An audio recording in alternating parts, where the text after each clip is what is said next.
Hello, and thank you for joining us tonight. Tonight's story is from the Brothers Grimm, and it is called Faithful John. This is one of the stories we have read before, but not on this channel, so we're going to enjoy it for the second time. And it does have a little scary parts, but everything is okay in the end.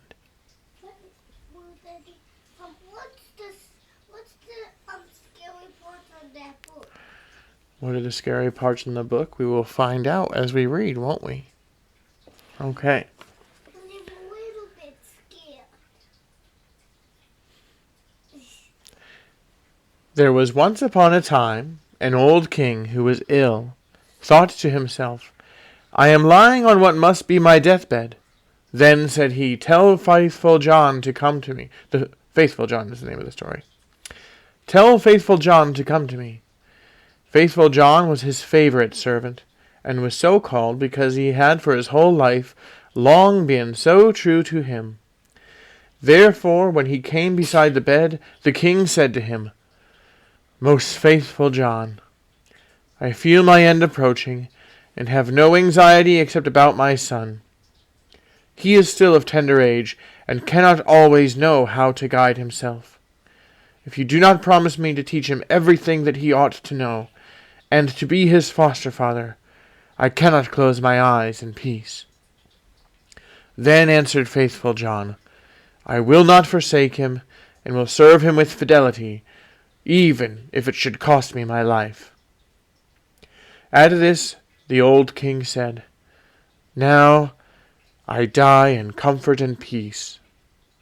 Then he added, "After my death you shall show him the whole castle, all the chambers, halls, and vaults, and all the treasures which lie therein.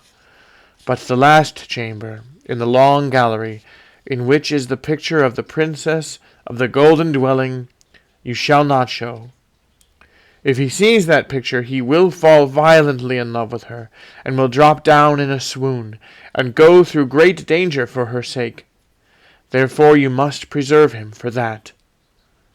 And when Faithful John had once more given his promise to the old king about this, the king said no more, but laid his head on his pillow, and died.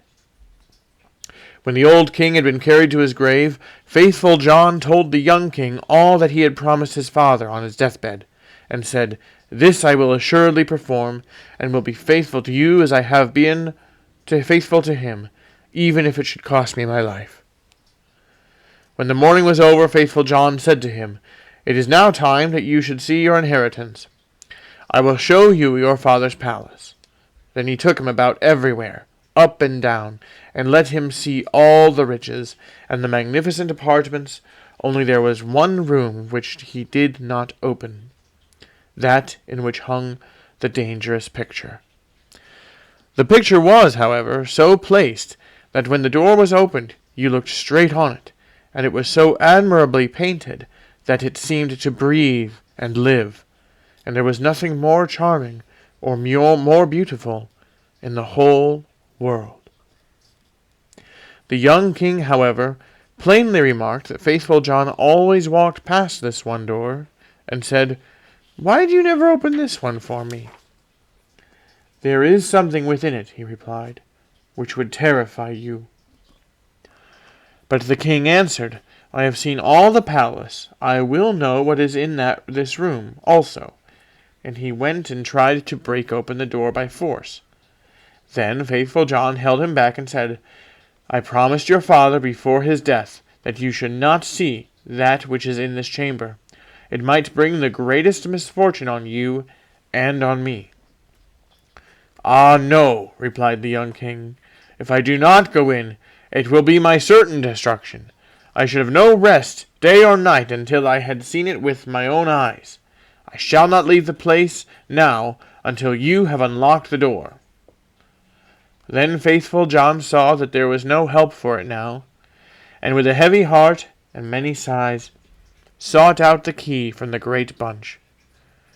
When he had opened the door, he went in first, and thought by standing before him he could hide the portrait, so that the king should not see it in front of him.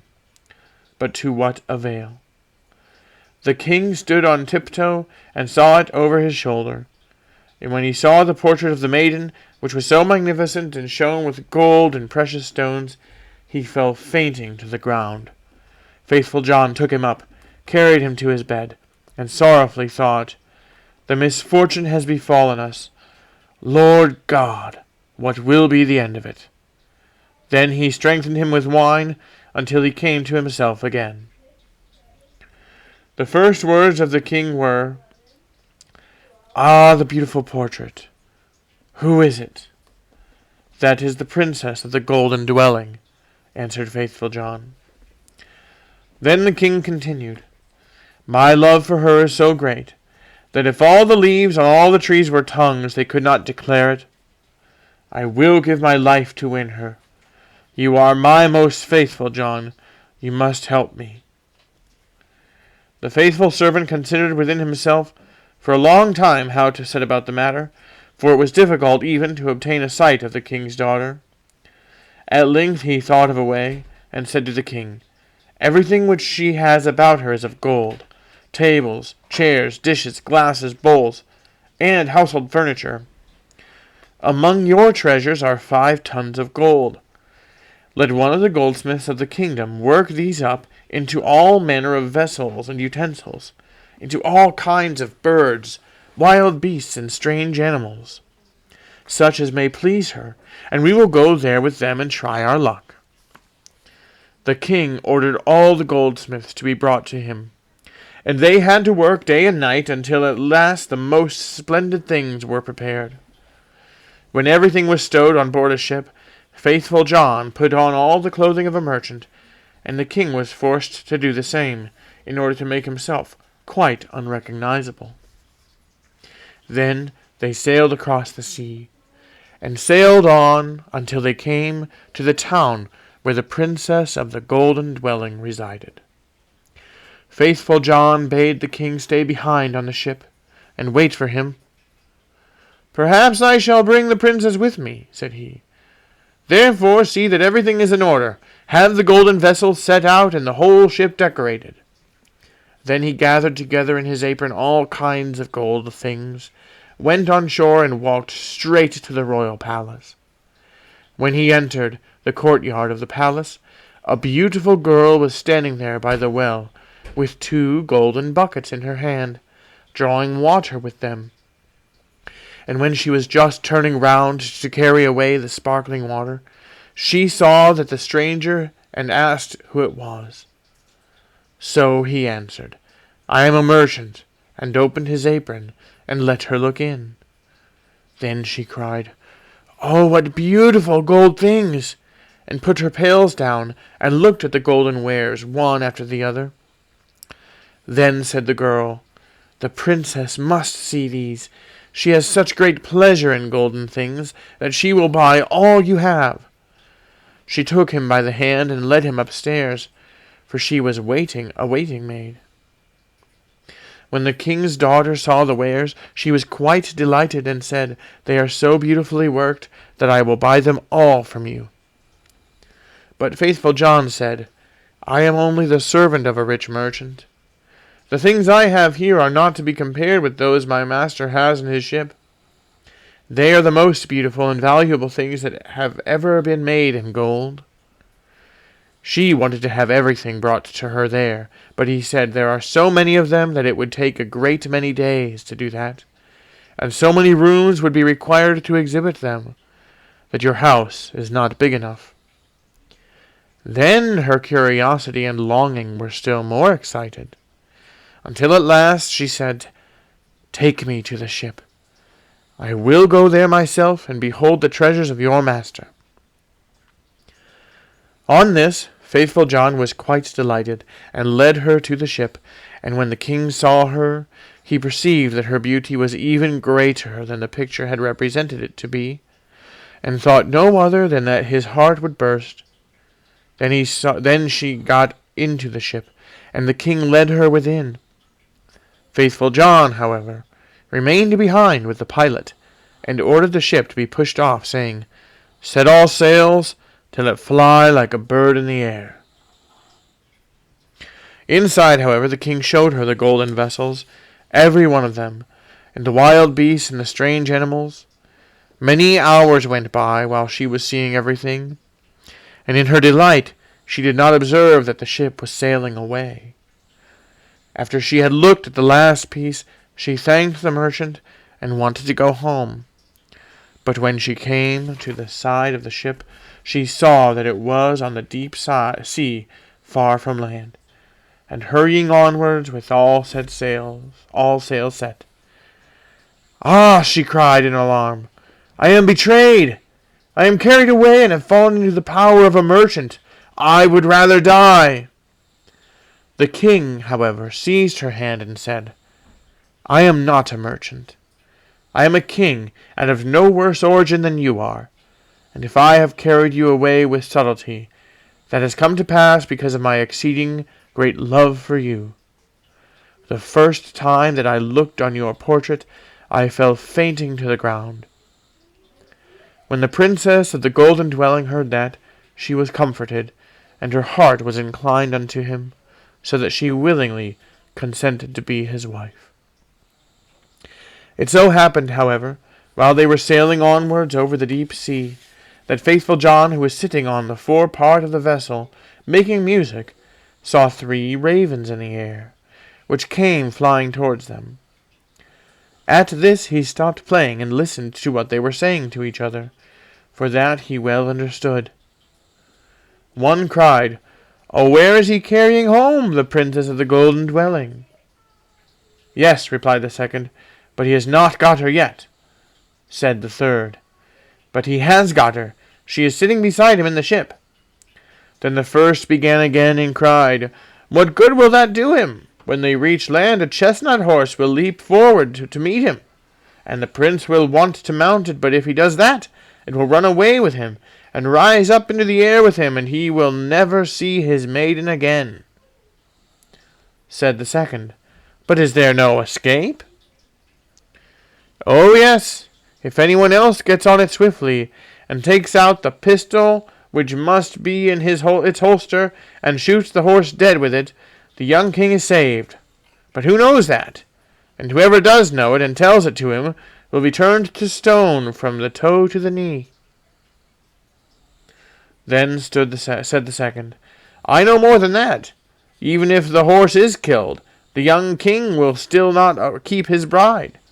When they go into the castle together, a wrought bridal garment will be laying there in a dish, and looking as if it were woven of gold and silver. It is, however, nothing but sulphur and pitch, and if he puts it on, it will burn him to the very bone and marrow." Said the third, "Is there no escape at all?" "Oh, yes," replied the second. "If anyone with gloves on seizes the garment and throws it into the fire and burns it, the young king will be saved. But what's the good of that? Whoever knows it and tells it to him, half his body will become stone from the knee to the heart." Then said the third, "I know still more.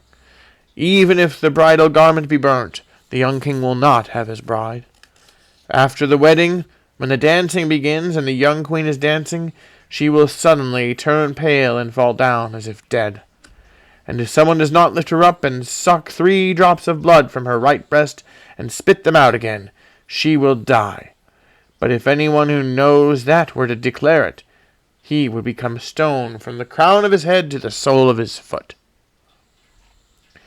When the ravens had spoken of this together, they flew onwards, and faithful John had well understood everything. But from that time forth he became quite quiet and sad. For if he concealed what he had heard, his master would suffer, and if he revealed it to him, he himself must sacrifice his life. At length, however, he said to himself, "I will save my master, even if it brings destruction on myself." When therefore they came to shore, all happened as had been foretold by the ravens, and a magnificent chestnut horse sprang forward. "Good," said the king, "he shall carry me to my palace," and was about to mount it, when faithful John got before him, jumped quickly on it, drew the pistol out of the holster, and shot the horse.